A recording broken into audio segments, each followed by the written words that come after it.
Hello and welcome to the Spartan Newsroom. I'm Stephanie Kim. And I'm Leah Mitchell. Today we are bringing you your February 11th news update. Senate Majority Leader Chuck Schumer called President Trump's budget proposal a blueprint for destroying America at a news conference on Tuesday, February 11th. The $4.8 trillion proposal plans to issue cuts in Medicaid, student loans, and other assistance programs to put more funding towards border security and veteran health. Speaker Pelosi said that the proposal is heartless and warns that it would hurt struggling American families and would only be beneficial to the upper class.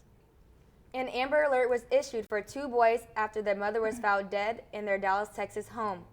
Authorities responded by calling a statewide alert, and police believe the boys were abducted by their father. Police rushed to the father's home where they found him with a self-inflicted gunshot wound. 7-year-old Jordan Rogers and 1-year-old Julian Rogers were found safe, but their father died later that day. A former Sarah Lawrence College student's father has been charged with extortion, sex trafficking, forced labor, and many other offenses. The district attorney of New York said that Lawrence Ray allegedly preyed on his daughter's friends after she moved into their dorm in 2010. Ray has allegedly extorted over $1 million from the 5 victims. After 14 days of health screening, the near 200 evacuees from China that landed in Moreno Valley, California have been released.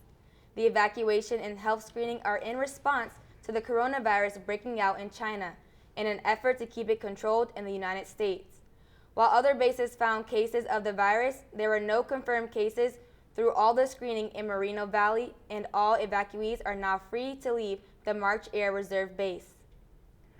Opening statements started in the trial against former Michigan State University gymnastics coach Kathy Klages.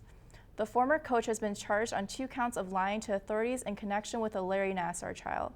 Over the past 20 years, witnesses have reported sexual assaults to the former coach. Klages denied knowing about the reports.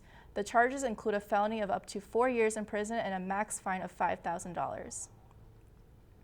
Lawmakers in Iowa introduced a new Right to Die bill that would allow terminally ill adults with a prognosis of 6 months or less to live to request and take medication so they could die peacefully in their sleep. If the law is passed, Iowa will become the 10th state to implement this kind of legislation. It could come with conflict, though, as the American Medical Association stated that it's incompatible with the physician's role as a healer to assist in such a measure. Noah's wedding event venue has closed all of their locations across the country after filing for bankruptcy in May. Several brides have lost thousands of dollars on their venue deposits since the company closed. Several locations in Fayetteville, Oklahoma City, and Dallas have shut their doors for good and are not returning calls.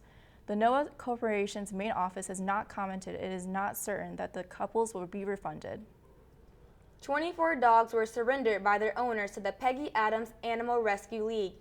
The dogs being housed in Lake Worth Beach, Florida, became too much for the owners to handle. They reached out for help but failed to maintain contact with animal control. Rescuers removed the dogs from living conditions they described as deplorable, but the owners are not facing criminal charges.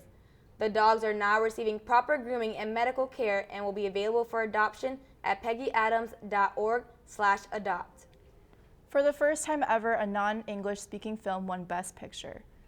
Parasite, a South Korean social satire film, made history on Sunday at the 92nd Academy Awards, up against some iconic films, Quentin Tarantino's Once Upon a Time in Hollywood, comic book film Joker, and Martin Scorsese's drama The Irishman. Parasite win was one for the history books.